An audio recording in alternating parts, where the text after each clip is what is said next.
Hello and welcome to Unstressed. My name is Dr. Ron Ehrlich. Now, before I start, I would like to pay my respects to the traditional custodians of the land on which I am recording this podcast, the Gadigal people of the Eora Nation, and pay my respects to their elders past, present and emerging.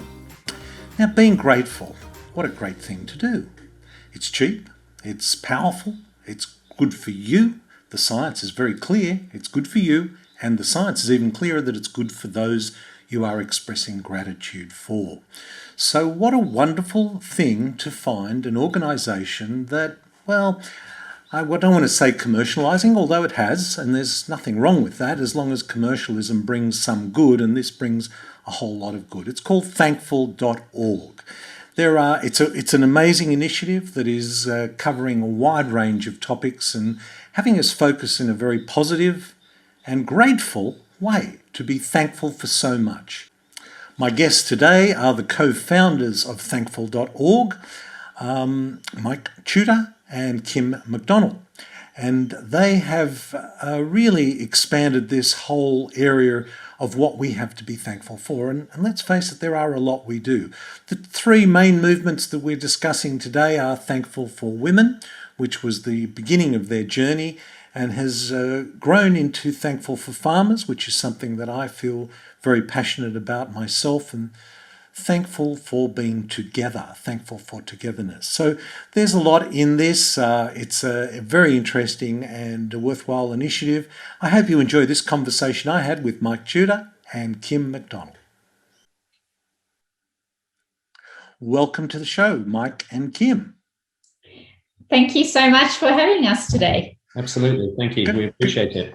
Guys, we know gratitude is a very positive thing. We all love being shown gratitude, but you guys have taken it to another level. Tell us about this thankful movement. So we do know gratitude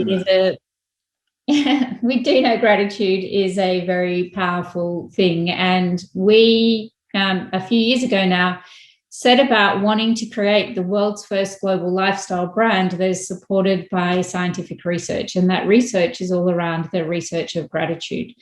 But we wanted to take it one step further, and as well as reminding and encouraging as many people across the globe as possible to stop and pause and think about the wonderful things we do have in our lives rather than the constant focus on the negativity and what we don't have. We actually wanted to set and create a social enterprise model to enable us all and enable Thankful as a brand to create as many thankful moments for those in need across the globe. So we had to put our thinking caps on and figure out, how do we create a sustainable business model that absolutely has to be innovative in the social enterprise space to really demonstrate that doing good is good for business as well. So we, after a lot of thinking and a lot of brainstorming, we did crack the code of what we thought was the most appropriate business model that maintained the integrity of everything that we wanted to do. And that is a social enterprise model, whereby we set about, in order to achieve that model, we firstly had to globally trademark the word thankful across a number of different categories. So everything from online digital publishing and blogging to homewares, giftware, fashion, non-alcoholic drinks, perfume and cosmetics, baby products, pet care products, flowers, etc., so that we could then work with global brands to co-brand product and create product. And when consumers purchase those products, not only when they see the word thankful on them are they being reminded to stop and think about all that is good in life, which in itself is a mental health and wellness intervention, but they know that by purchasing a thankful co-branded product, they're actually helping to create thankful moments for people across the globe. And what are some of the criteria that somebody can use that as a brand? I mean, that it's a wonderful idea. And I can see the appeal of it, obviously, because it shortcuts our desire to be thankful. And here we are being thankful for a specific thing. But what criteria do you use to allow people to be included in that?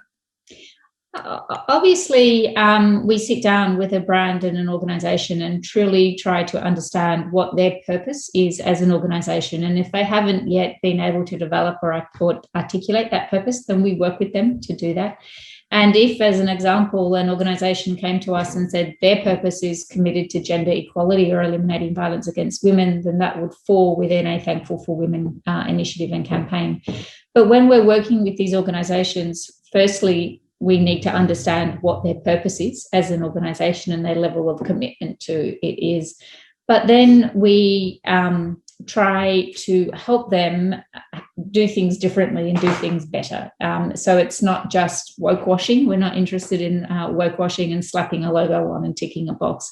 It's really making sure that it's a authentic and meaningful commitment from that organization to demonstrate their commitment to a particular purpose. And we will look at their supply chain and integrity, and we fully recognize, and after having lots of conversations about this with the United Nations around criteria and how do you make sure you are maintaining the integrity of what we're all about when we engage third parties, we recognize that very few brands, if any brands in the world, none of us are perfect. And if we look far enough back in anybody's supply chain or history or brand and organization, we're going to see something that we probably would rather not see. So it's about that organization's commitment to wanting to do things better and wanting to do things differently. We're not asking that organization to be perfect, but we are asking that organization to really authentically demonstrate their commitment to wanting to be better in the future. How long? To add to that, then what we try and do is we push for a 3-year agreement that we can then roll on for a further 3 years. So it's a longer term commitment for partnership rather than a short term, and it kind of moves away from it being a seasonal marketing exercise that could be 3 or 6 month period to actually something that is integral to everything that they're doing as a business, and they're focused on it longer term. How long has the organisation been going for? When did this start? How did it start? I mean, you guys, your background. Yeah, so our background is both in marketing and communications and agencies, and it was conceptualised here in Australia in 2013, and it was an idea that I was playing around in my mind for a very long time, and Mike ultimately and eventually said, well, stop talking about it, let's do something about it. So wanting to take all of those skills that we had acquired throughout our career in advertising and marketing and communications and applying them to do good in the world. So rather than try and sell somebody something that maybe they didn't necessarily need, how can we use those skills to make the world a little bit better and a little bit more thankful. And back in 2013, the World Health Organization had declared that 1 in 4 people at some point in their life would suffer some form of mental health and wellness challenge. So we knew that Thankful can play a huge role in that mental health and wellness conversation.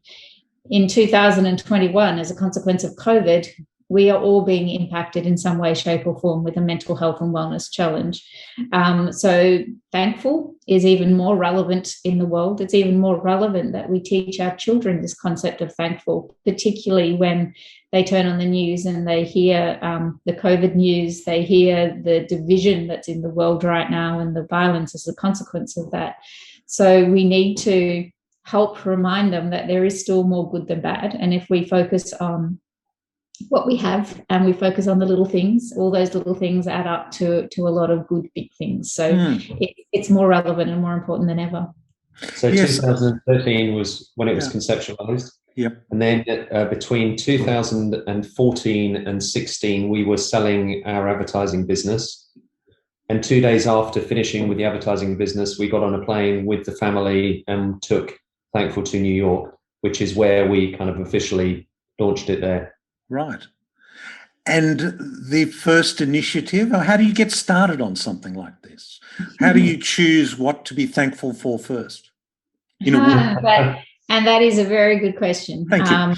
And it was a very challenging decision. But if you go back to sort of 2016, 2017, the whole Me Too movement was just starting to come to light and just starting to be born. And we were starting to hear stories of systemic gender violence and gender discrimination across a whole variety of different industries, and women across the globe were suddenly finding their voices.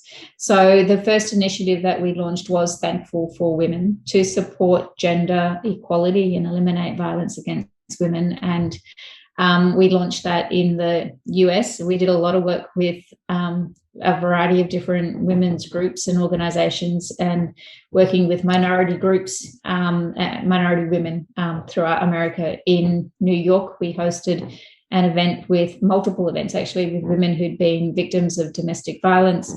Down in Florida, we worked with elderly women to bust the beauty myth that women of all ages are beautiful and worthy and have a life worth celebrating. We then in Boston worked with women who were chronically ill, to remind them that their illness does not define who they are, nor is it how they'll be remembered. We worked with teenage girls in San Francisco, and encouraging them to use their voices. And then we worked with teenage girls in New York, minority teenagers across New York, including a very large group of transgender girls, to again remind them that they are worthy of celebration, and regardless of what they have achieved or what they haven't yet achieved, they are worthy, and life is certainly worth living.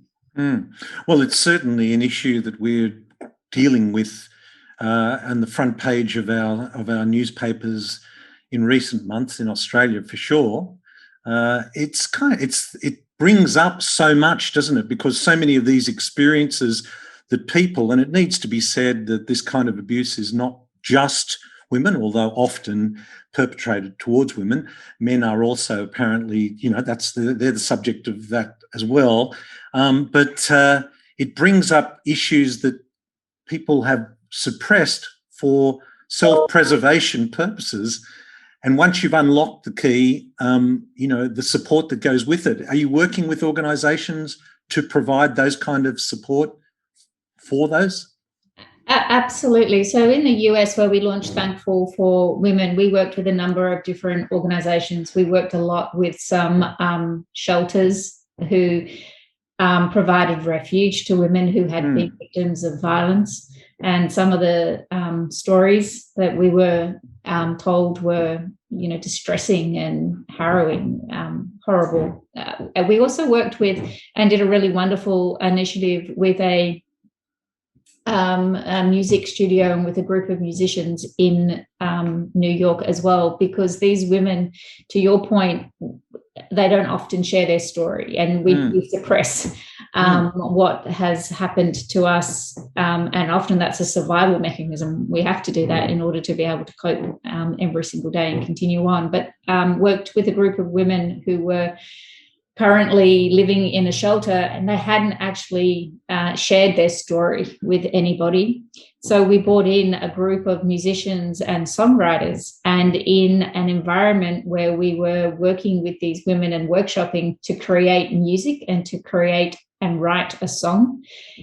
It was amazing how that environment facilitated them being able to open up and actually share their story. And as you can appreciate, the workshop was an all-afternoon session, but there were a lot of tears within those workshops, because these women were telling their story for the very first time, and they had the confidence. And then at the end, they felt empowered, because not only had they told their story, but they created a piece of music and a song that actually made them realize that they've survived, and it's not who their experiences has not defined who they are as human beings or as women, but they can move on. So, and we had a bunch of psychologists working with them as well throughout the day. So the way the model works is that the revenue that we generate will either fund activities exactly the way that Kim just explained, or we will then fund charities or non-profits who already have programs on the ground. So we end up accelerating them as opposed to trying to duplicate and recreate something. So in Australia, and we'll explain a bit more later about Thankful for Farmers, then 90% of every, or 90 cents in every dollar that we raise goes directly to support farmers. And we've just made our first 2 contributions to 2 charities that already have incredible programs on the ground to accelerate them and help amplify. Yeah, no, I do definitely want to talk about the Thankful. Well, let's say it. I mean, another initiative has been, and this is how we came into contact, the Thankful for Farmers. And it's interesting because I myself have written in my book that I hope the coming century, the 21st century, will be the century of the revered farmer, because they are at the coalface of the food we eat and the environment we need to grow that food. So tell us a bit about that journey. So Thankful for Farmers, we launched here in Australia at the end of 2018. And at the time that we launched, we were still living in New York, but being proudly and passionately Australian, keeping a close eye on everything that was going on here in Australia at the time. And it was devastating and heartbreaking to see the stories of drought and the impact it was having on our farming and regional and rural communities. So we reached out to Matt Moran, who has been a long-term supporter of Thankful, and said, Matt, we think it's time that we brought the Thankful model back home, and what can we do to support our Australian farmers? And in typical Matt fashion, it was absolutely, and you've got my full support, how can I be helpful? So we did a lot of research before launching Thankful for Farmers to really understand some of the challenges facing Australian farmers, from unprecedented climatic conditions, which was making it impossible for financial security, to the trade wars and tariffs, which also impacted financial security, to mental health and wellness challenges and disproportionately high rates that farmers and people in regional and rural communities were impacted. And we quickly realised that the challenges facing Australian farmers are by no means uniquely Australian. These are challenges farmers are experiencing across the globe. I think in 2019, farmers in America actually earned less than they were capable of earning in 2013 as a consequence of climate and trade wars. More farmers in America commit suicide than veterans. In the UK, one farmer a week will take his or her own life. In France, I think it's 4 farmers a week will take his or her own life. And in India, it's up to 70 farmers a day. So it's horrific stats. And we knew we had to do something to support farming globally. So we launched Thankful for Farmers here in Australia. And then obviously the bushfires happened, and then COVID struck. And what we really wanted to do with Thankful for Farmers when we first launched was to change that narrative around from poor farmers need our help and very much a charity conversation to one of a value conversation. And to your point, recognizing that farmers are frontline from a food security perspective, and we indeed need farmers every single day, 3 times a day. But they are also frontline from an environmental perspective as custodians and stewards of their land. And farmers, through appropriate and regenerative agricultural practices, can play a significant role in reducing the impact of climate change. The main focus is to raise funds to support the farmers. And, we know that there's been a lot of criticism isn't quite the right word, but questions around some non-profits that have so big administrative budgets, and we could have gone the other way, and we have a tiny one. So there must be something in between. And with Charlie Arnott and with Matt Moran, I'm guessing that there's a strong regenerative sustainability kind of farm, because when you're talking about resilience, I mean, it's one thing about emotional, mental resilience, but it's also about the resilience of the farm. Totally. So we call it climate smart agriculture, using UN terminology there. So because we know how alienating regenerative agriculture and that whole language is a really important thing. How that can be. So we say climate smart agriculture. So yes, we absolutely support climate smart agriculture. Regen agriculture here in Australia is something that we do passionately support. And how can we amplify the message and share the learnings and shortcuts that other farmers can adopt? Because I'm sure if we're brutally honest, and if we were farmers and we thought, well, either I could risk all of my future income and do follow the regenerative process and risk it, or I just keep putting food on the table for my family, what am I likely to do at the moment? Unless someone can, de-risk the risk for me, I'm just going to do what I've always done and what my father did and what his father did.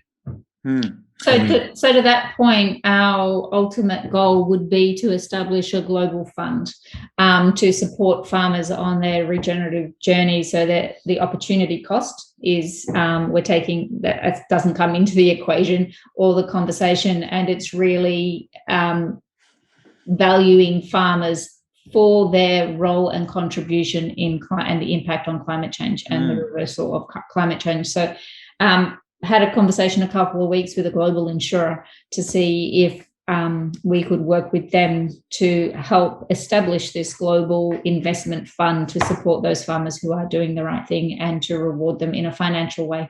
And if we could influence government, that's where we'd encourage them to, trial things. Because if we talk about those statistics about farmers' suicides is quite shocking. And it's interesting actually to see it in the context of what we're hearing about in the post-Afghanistan war, that actually 10 times more people have taken their own lives as soldiers returning with PTSD than actually died on the battlefield. Yeah. And here we are hearing these statistics about farmers taking their own lives, and you think about we're talking about mental health, we're talking about physical health, we're talking about environmental health. Financial health. Financial health is a big part of that, environmental health as well. Yeah. And unless we address all of those issues, then we are just really doing the Band-Aid solutions. And clearly that's not going to be a very long-term solution. No. And one of the most worrying stats I think both of us have heard in a long, long time was that statistic that more American farmers commit suicide than American veterans. And, wow. Yes. You talk about the number of veterans, and I mean, that's a whole different Thankful for initiative. But yes. It's just staggering. It is staggering. And it's kind of, without getting too political, very quick to send troops off to fight a war, but not recognising that they are human beings that come back with the traumas of that war, and there seems to be this reluctance to deal with that complication. And the same is true of farmers. We're happy to receive their product, but don't complicate me with their lives. Well, that's really that's what this Thankful for Farmers I think is so exciting about. That's a really important initiative. Yeah, no, it is a super important initiative, and as I said, there's no two bigger issues in the world right now than climate change or food security, and you can't have a conversation with the one without having a conversation with the other. They are imperative to each other, and with the World Food Program declaring, I think it was 286 million people in acute starvation, and more people will die of hunger as a consequence of COVID than COVID itself. And the United Nations coming out and saying we need to produce 70% more food to feed the world's population by 2050. A third of all food that gets produced doesn't even make it to dinner tables. We don't need to produce more, we need to waste less. And we need to disrupt the entire food supply chain to ensure it gets to the people who needs it. And everybody has access to food because it is a basic human right. And who is on the front line of both of those conversations? It's farmers. So they need to be valued. They need to be recognised for all of their contribution that they make to the world. And I was just going to say, in educating Australian consumers just how lucky we are in this country, particularly to be able to walk around a supermarket, stuff our trolley with the most amazing quality of produce, and to actually stop and pause and think about the men and women who produced it and the many hands who've had to touch that produce before it gets to our plates every single day. So really shifting that value conversation, shifting the narrative, but also, to Mike's point, any money that we raise through product partnerships, we wanted to make sure that that money wasn't going to be allocated to fund another Band-Aid. We really wanted to make sure and continue to make sure that any money that Thankful for Farmers raises is used to address systemic challenges and to find solutions to fix problems rather than just put a Band-Aid on a problem, because there's been a lot of Band-Aids applied over the years, and unless we fix the problem, it's going to be a continuous circle. What are some examples of those Band-Aids? So, you know, I mean, before we get into what can be constructively done, because, you know, the Band-Aids are what's been going on for quite some time, isn't it? Yeah, absolutely. And it's the relief funding and the charity funding that's being raised. And I think drought in this country is obviously, and unprecedented climatic conditions, we're always going to experience those things. We're experiencing them more frequently than we have ever before, but they've always been part of Australian agriculture. So how can we be more drought resilient? How can we be better prepared for natural disasters? And just a point of clarification, we're not saying that those short-term Band-Aids are wrong. No. We're trying to deal with the underlying issues to ensure that we don't keep throwing more and more money at the Band-Aids. And how can we help our farmers be more resilient from a mental health and wellness perspective as well? And what infrastructure do those regional and rural communities need to be able to help our agricultural communities? Because if our regional and rural communities aren't thriving, then our farming and agricultural communities can't thrive either. So how can we support those communities? No, I think, you know, one of the things that we've become aware of through this pandemic is the importance of connections, real connections, you know, physical, not just digital connections. And this Thankful for Farmers, this is what when I heard about what you were doing, I thought, well, this is just so important for us to not only connect, and in terms of building resilience, connections with the land on which the farmer is working is also an important step for them to make. Do you find resistance out in from farm? How's this being received? You know, it's really interesting. I can remember a conversation that we had when we first launched Thankful for Farmers in Australia, and we were told, oh, you know, it's way too soft and fluffy for farmers, and this whole gratitude thing, they don't want gratitude.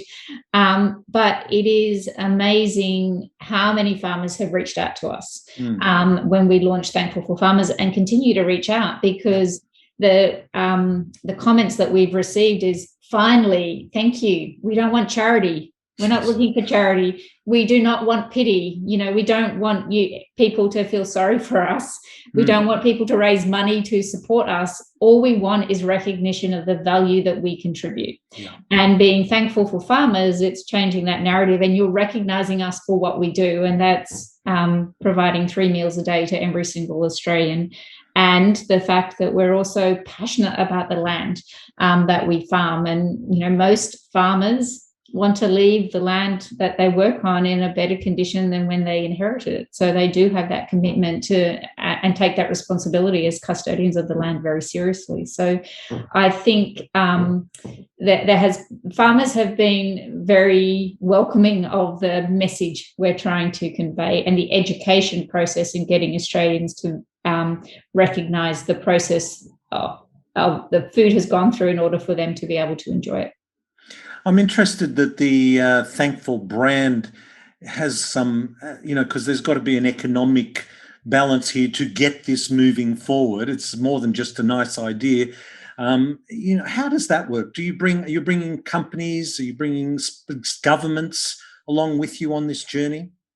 So absolutely, and that's why the social enterprise model is so important from a commercialisation model. So we're both for-profit as well as not-for-profit. And when a brand or organisation wants to partner with Thankful and co-brand a product, then it's a product for purpose model. So they'll pay us a percentage of revenue from every product that they sell. There's also sponsorship opportunities available for brands or organisations who want to participate in this conversation as well. So with that ongoing product partnership revenue, it means we're able to roll in multiple brands and multiple organisations across the same category. So there's no competition here, because it's the collective good rather than the individual I, moving from I to, or me to we, as the Thankful collaborative platform. And that revenue and those commercial partnerships with brands provide the funding that enables us to then make those grants to organisations to amplify the work that they're doing. It's interesting that we are being bombarded by so much bad news and being polarised in so many ways. This Thankful for Together is another initiative that I was kind of drawn to. Tell us a bit about that, Thankful Together. Thankful Together really came about as a consequence of COVID, when we were all being told to isolate. We had to isolate, where not just at multiple levels, so not just at an individual level when we were all bunkered down in our own homes, but even at a local community level, we became very segmented. And then at a country level, obviously with international borders closed. So the world suddenly became a lot smaller for a lot of people. And it was a very dark place for a lot of people, because it meant we couldn't, there was no normality in that world. So we launched Thankful Together to remind us all that whether, that this is not an Australian problem or a UK problem or a US problem, it is a global problem. And we have a choice here. This can bring out the worst in humanity, or it can bring out the best. Let's make the choice for it to bring out the best in humanity and to show kindness and understanding and empathy and compassion when we all needed it most. And that recognition as well, that as a consequence of COVID, mental health and wellness, the incidence of it has increased significantly. So to be conscious of all of the impacts that it's having, and let's work together. And it's only through that unity that we can actually overcome this. I think also it was a powerful way to demonstrate that we could do things and create this movement of people doing things together without actually creating products, so that there weren't any barriers. And Thankful is just as much about mindfulness and how you portray things as, the glass always being half full and half empty and so on, as well as the kind of physicalness of buying Thankful products and generating that revenue that will then help create thankful moments for those in need. But it's a bit hard to kind of focus on creating thankful moments for those in need unless you can create thankful moments for yourself. And that's all about the reflection. Another example that we did was, we created, if you think about every PowerPoint presentation, then the last slide that says thank you is always, it signals the end of the presentation, but it's not actually that meaningful. It's just, kind of thanks and let's move on, anything else to discuss. Whereas what we did was we tried to get corporates to donate the thank you slide to recognize who they were thankful for. So, for the sake of, let's say, if we were doing a presentation, then we might say we've dedicated this thank you slide to thank all the COVID frontline workers and for all that they've done. Or we've, dedicated this slide to the nurses who are under-recognised, or the farmers who are never recognised, and the food that they produce that puts 3 meals on our table every day. And so that's another thing. And on the thankful.org website, then there's a facility where you can jump online and you can actually download a series of those thank you slides just to drop into either your keynote or your PowerPoint end page to recognize who you as an organization you're thankful for. Wow, nice idea. I mean, I'm just preparing 8 PowerPoints for an oral health course that I'm running. I'm going to have to download 8 of those. And if you think about the powerful real estate and how many PowerPoint presentations there are delivered across the corporate world, then if we can own that real estate and deliver that thankful message, it will be delivering it to many, many more people. And how would I can understand how a corporation might want to become associated with that. How would an individual get involved or be involved with that, with the organisation? So the easiest and best way is to buy a co-branded Thankful product. And here in Australia, that's with Thankful for Farmers co-branded products. And we're continuing to roll more and more brands in, which is wonderful. And particularly now as Australia is certainly starting to emerge from and to build back and from COVID and the lockdown situation that we've had. So that's the easiest way. But there's also just the amplification, jumping online, following us on social media, and liking and sharing content. And then we have Thankful products on our Thankful website as well. Okay. Wear your attitude of gratitude in a Thankful t-shirt, and show the world that you're thankful. So there's caps, there's all sorts of different merchandise on. Yeah. Listen, thank you so much for today. We'll have links to the site. I love some of the initiatives, and I think to express gratitude is such a powerful tool and so cheap too. I mean, and yet it's good for the person and it's good for the people you're expressing it to. So thank you so much for what you've done there, and I look forward to following it further. Thank you so much, and we're thankful for you. Thank you. And one last comment is that it's absolutely contagious as well. So by saying that you're thankful for someone else, it will not only make them feel good, it'll also make you feel good. And then it gets cascaded like a series of dominoes to others. Thanks. Yep. So we are thankful for you. See you. Take care. Take care. So there it is. We have much to be thankful for. And here is an organisation that is focusing corporations, governments and individuals to be just that. I'll have links, of course, to that website. Look, don't forget to download the Unstress with Dr. Ron Ehrlich app. You have to put in Unstress with Dr. Ron Ehrlich to find it, but it will keep you informed of the latest podcasts and some great initiatives that we have got going. We've got a 5 Pillars of Health and Wellness online program which is being developed. There is a lot going on. I hope this finds you well. Until next time, this is Dr. Ron Ehrlich. Be well.